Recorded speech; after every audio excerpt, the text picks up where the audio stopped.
Hello guys, most welcome. हम कर रहे हैं बिजनेस ऑर्गेनाइजेशन एंड मैनेजमेंट। इसमें हमारा चैप्टर नंबर 5 चल रहा है, दैट इज प्लानिंग चैप्टर का आज का लेक्चर नंबर 2 है। फर्स्ट लेक्चर के अंदर हमने प्लानिंग का मीनिंग वगैरह समझा था, इसकी जो है प्रॉफिट्स क्या होते हैं, इसकी इंपॉर्टेंस क्या होती है, इसके टाइप्स क्या होते हैं, इसकी लिमिटेशंस क्या होती है ना, फंक्शंस क्या होते हैं, ये सब कुछ हमने समझा था। गोल्स भी समझे थे प्लानिंग के लिए क्या क्या चीजें हैं वो हमने देखी थी। सबसे फर्स्ट करेंगे procedure for the planning function.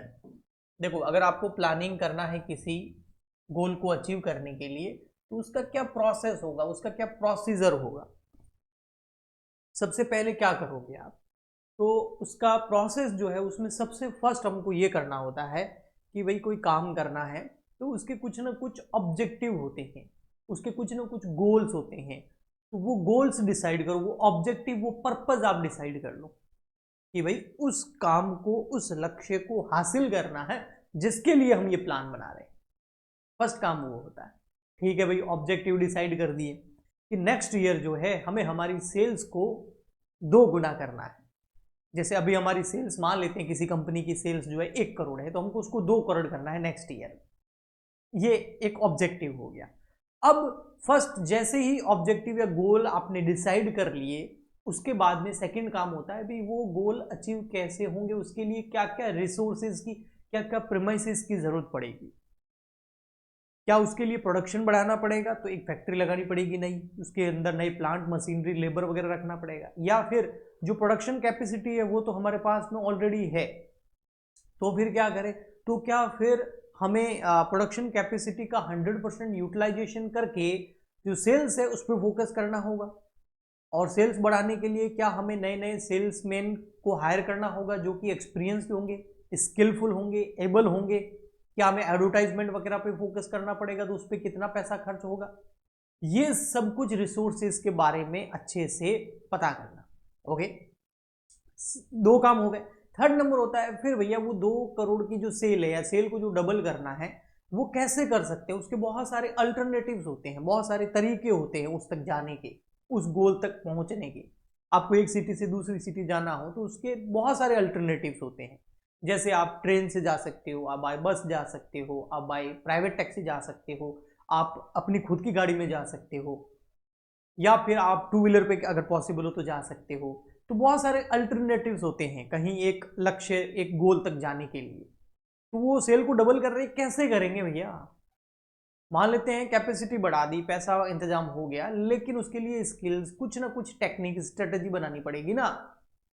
कि भाई एडवर्टाइजमेंट पे ज्यादा फोकस करेंगे, किसी ब्रांड एम्बेसडर को रखेंगे जो कि बहुत फेमस हो, या फिर जो है हम टेक्नोलॉजी का ज्यादा सहारा लेंगे।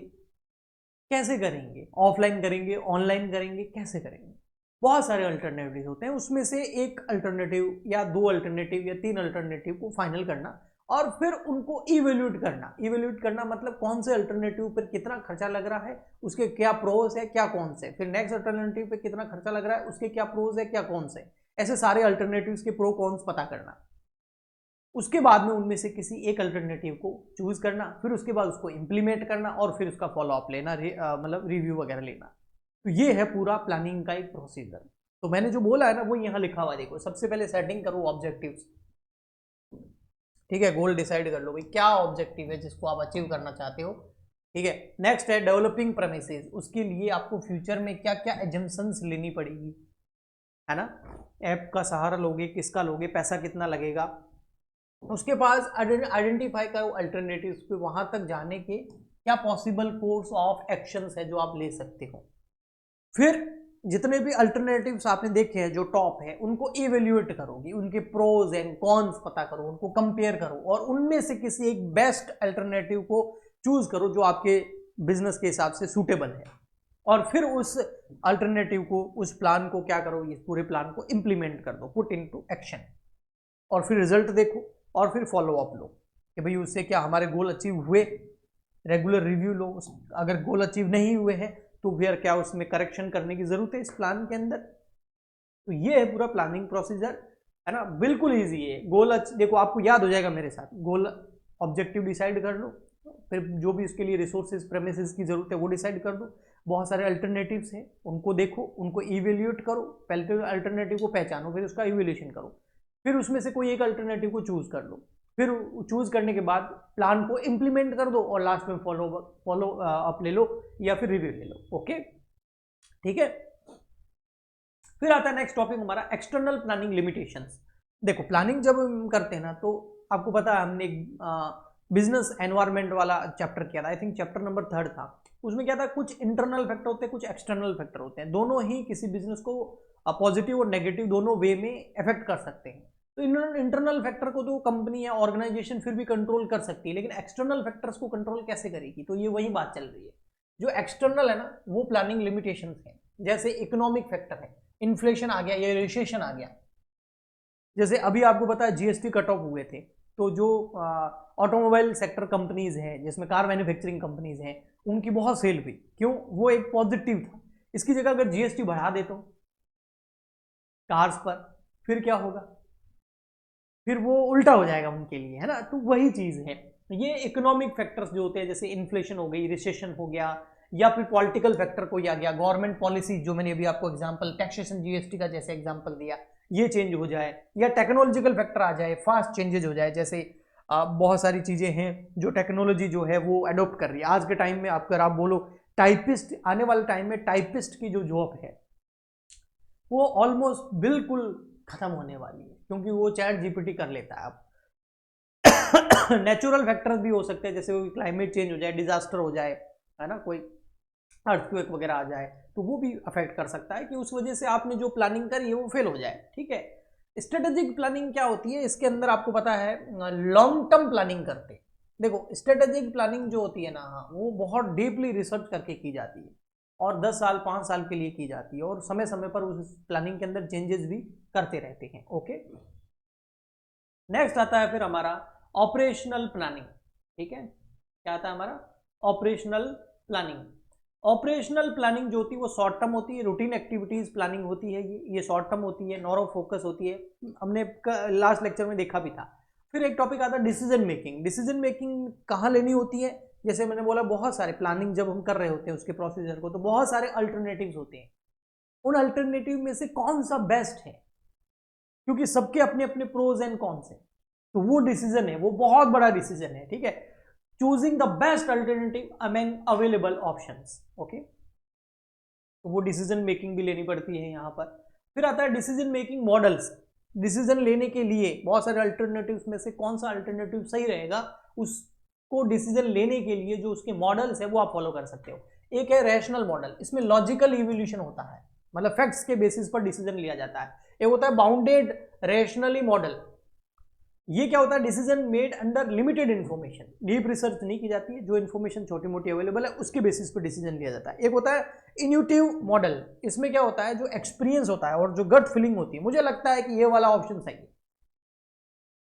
गट फीलिंग के बेसिस पर।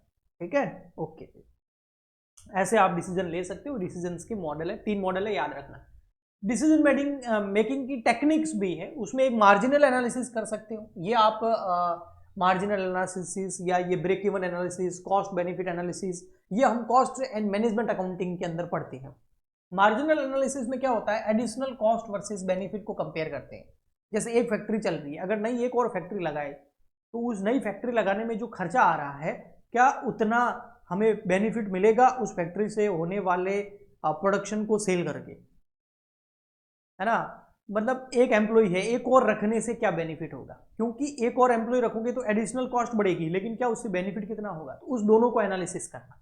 ठीक है, कॉस्ट बेनिफिट एनालिसिस, ये तो हो गया मार्जिनल एनालिसिस, मतलब एक्स्ट्रा और एक एक्स्ट्रा प्रोडक्ट बनाने में, या एक्स्ट्रा एम्प्लॉय को रखने में, एक्स्ट्रा फैक्ट्री लगाने में, एक्स्ट्रा मशीन खरीदने में, मतलब एक्स्ट्रा जो हम एक खर्चा करेंगे उससे कितना बेनिफिट होगा, उसको बोलते हैं मार्जिनल एनालिसिस।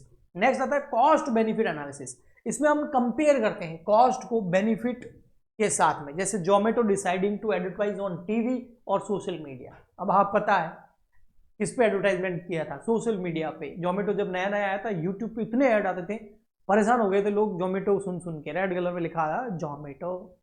ठीक है, ओके जी, तो उन्होंने इसको सहारा लिया। ब्रेक इवन एनालिसिस का मतलब होता है एक ऐसा पॉइंट आप पहले से ही डिसाइड कर दो कोई भी ऑर्गेनाइजेशन, कोई भी कंपनी स्टार्ट होती है ना, स्टार्टिंग में प्रॉफिट नहीं होता है, बहुत कम होता है। अगर वो बड़े लेवल पर, मास लेवल पर अगर जो है एक्सपांसन करना चाहे और बड़े लेवल पर प्रोडक्शन करना चाहे, तो स्टार्टिंग में तो ओनली बस कॉस्ट निकल जाए, लॉस होता है, फिर धीरे धीरे धीरे धीरे धीरे धीरे ब्रेक इवन आता है। ब्रेक इवन पॉइंट का मतलब होता है नो प्रॉफिट नो लॉस। तो नो प्रॉफिट नो लॉस जो है वो कब पहुंचेंगे, ये भी एक बहुत अच्छी टेक्निक होती है डिसीजन मेकिंग के लिए। ठीक है, क्वालिटेटिव डिसीजन मेकिंग की भी टेक्निक्स होती है, इसमें 3 टेक्निक्स है आपके सामने। फर्स्ट है आपका डेल्फी टेक्निक, ये क्वालिटेटिव टेक्निक्स है, मतलब अच्छा डिसीजन लिया जा सकता है। डेल्फी टेक्निक्स में हम एक्सपर्ट की ओपिनियन लेते हैं, ना कि गट फीलिंग, एक्सपर्ट्स बताएगा वैसे करेंगे। एक होता है ब्रेन स्टॉर्मिंग, इसमें क्या होता है ग्रुप में डिस्कशन किया जाता है किसी भी एक डिसीजन को लेने से पहले। एक्सपर्ट की हेल्प ले लो या फिर ग्रुप में डिस्कशन कर लो, आपके जितने भी एम्प्लॉइज मैनेजर हैं उनको बिठाया, ग्रुप में डिस्कशन किया, वहां से कोई एक आइडिया आया और डिसीजन ले लिया। नेक्स्ट थर्ड नंबर आता है नॉमिनल ग्रुप टेक्निक। इसके अंदर क्या करते हैं, ओनली जो प्रेजेंट मेंबर है वही डिसीजन ले लेते हैं। ओके जी, तो ये क्वालिटेटिव डिसीजन मेकिंग टेक्निक्स हैं। ओके, तो आई होप आपको अच्छे से समझ में आ गया होगा। नेक्स्ट लेक्चर के अंदर हम नेक्स्ट न्यू चैप्टर स्टार्ट करेंगे, और इस चैप्टर के अंदर मैं अगर आपको इंपॉर्टेंट चीज बताऊं जो एग्जाम में आने लायक है, वैसे तो कुछ भी आ सकता है, एग्जामिनर के ऊपर डिपेंड करता है, फिर भी प्रोसेस जो है प्लानिंग का, वो एग्जाम में आने का एक फेवरेट क्वेश्चन होता है, तो उसको अच्छे से करके जाना। ठीक है, हम मिलकर नेक्स्ट लेक्चर में न्यू चैप्टर स्टार्ट करेंगे। आज के लिए इतना ही, तब तक के लिए goodbye and thank you.